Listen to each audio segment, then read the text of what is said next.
Servant, Episode 5, Cricket. I'm Joe. Please subscribe to this channel. Plenty of other great videos coming up. Hope to have you along for the ride. Servant is moving along very nicely. This episode centered entirely around Leeann, with the other characters in it more as background, as it was pretty much all shown from her perspective. What this show does a very good job in doing is mood and ambiance. It's moving the story along slowly and giving you little tidbits of character. So it can do that because the show's episode lengths are only 30 minutes.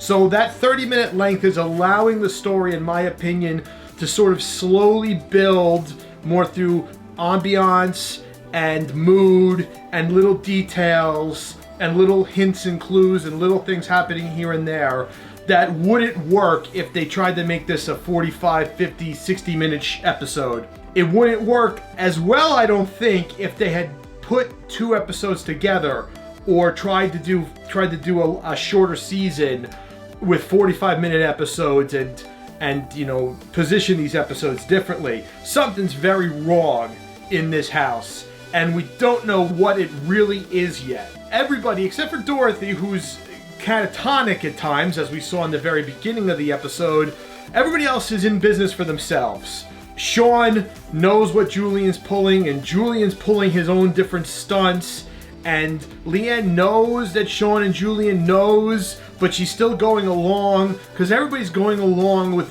whatever this farce is for the sake of Dorothy. So this episode starts with Leeann waking Dorothy out of another one of her comatose moments, Sean being extra nice, to which Dorothy's like, why is he nice? He's never nice unless he wants something. We learned later in the episode exactly what he wanted. So most of the week, Leeann's going to be on her own in the house, which is how they set it up. And in the first day, she takes Jericho out.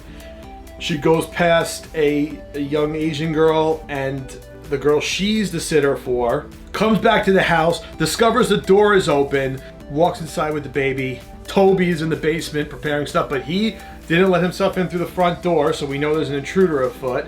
And before she even saw this, she saw Julian's idiot friend Roscoe, the private eye, who's not really a private eye, just hanging out watching. Eventually, the Asian girl who walked by before, Wendy, comes in with the card. Oh, you can't leave this card out here, are you crazy? And then when they're playing hide and seek, Leeann, when she's in the basement, hears the rumbling upstairs, and Roscoe busts out of there. As the episode kind of goes along, you start seeing things going south for Leeann. So we're in the last episode, we see that Sean is finally starting to accept this situation and accept her, but bad things are now happening to Leeann in this episode. The first bad thing is, and we've seen this coming, and Dorothy's not a bad person or bad character, but we're seeing the perspective of what she would really be like from the nanny, from the babysitter, because she's a wealthy individual who's a journalist or a talking head essentially on television, and you would think you would start seeing through them a little bit and start seeing that they're not really your friend. And that's what happens when Dorothy sends her out to get cake, which would have taken about 45 minutes, comes back to the house and discovers that Dorothy's getting her groove on. They're back at it. Leeann's upset that they lied to her to send her out of the house when she could have just been asked to leave the house. Later in the episode, she goes to the house where she thought the girl Wendy and Olivia was. They're not there. The woman who opens the door says, I don't have kids. It's a mistake. Later, as things keep going along, she overhears Julian and Sean, and Julian's talking about get her out of here. Sean says, that's your goal, practical jokes, and you can see they have a can, and he's doing something with the can. You see her cook up her soup, which she loves so much. She opens up the soup, and it's dog food. She wakes up with the crickets all over her. This was cricket, and that was another theme throughout the episode. Then we go to the good scene at the end, and was like the really chilling scene at the end, where Wendy comes back to try to get her to leave, to tell her stuff like, I know this family who'll pay you a lot more money and this and that. So you kind of can see what's going on. You know she's a plant at this point, and she knows she's a plant. And she serves Olivia the lobster ice cream, a girl who has a lot of allergies, and I would imagine one of those allergies is to shellfish. Serves her the lobster ice cream. She goes into anaphylactic shock. If I butchered that, please. She goes into shock, and she says the whole thing. What? You're not really my friend. Who sent you? Why were you sent here? And then she spills in her panic about trying to find the pen to stick the little girl with and take her out of shock. Tells her it was Julian. Tells her she was paid to do this. And then Sean calls her down, and once again, she helps him with one of his culinary delights, if you would. He now is like, I couldn't do this without you. So he's going in the opposite direction. He's actually really getting to like her and like having her around, as Julian is being the saboteur. And because this situation is so whacked out to begin with, nobody's saying anything to anybody else. Everybody's just going along their own program, because we don't know what the program is. She goes back into her room.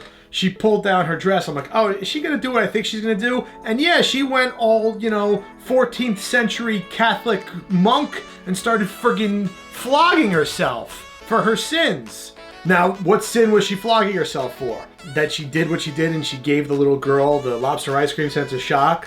Was it the fact that she was writing in her Bible after Dorothy lied to her? Dorothy woke up and had a cold sore. Sean, in her Bible, prayed. He woke up with another splinter in his neck. The last cricket that she captured comes back to life. She had stuck it under the glass, probably deprived it of oxygen, and it died. It came back to life. More little clues, more little hints, but nothing really spelled out yet. Everybody's doing their own thing.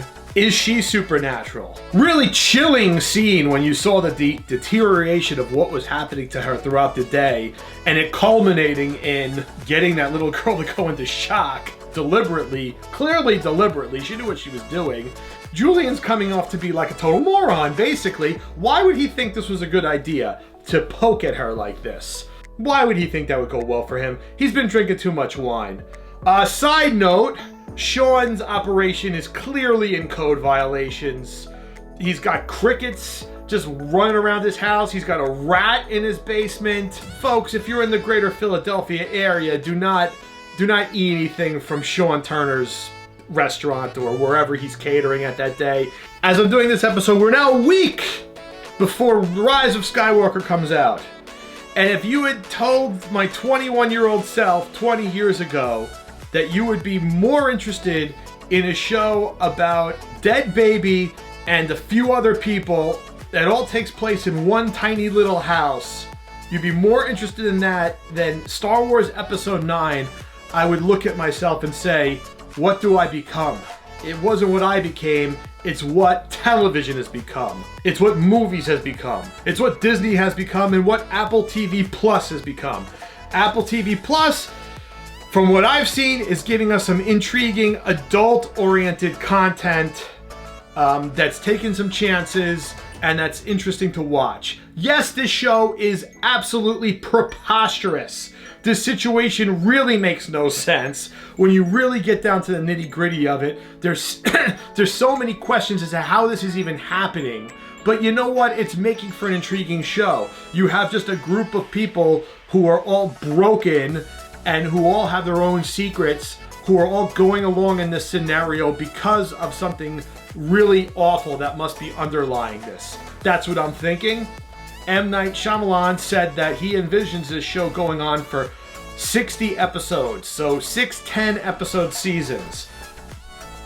Okay, I mean, hey, listen, 5 down, 55 to go, I guess. So far, so good. I don't know how they're going to stretch this out for 55 episodes, but you know what? I like the show. If they could stretch this out for 55 episodes, I'd be impressed. And hopefully I'll review every one. Hope you enjoyed this video. Please subscribe to our channel. Plenty of other great videos coming up. Once again, I'm Joe. Until next time.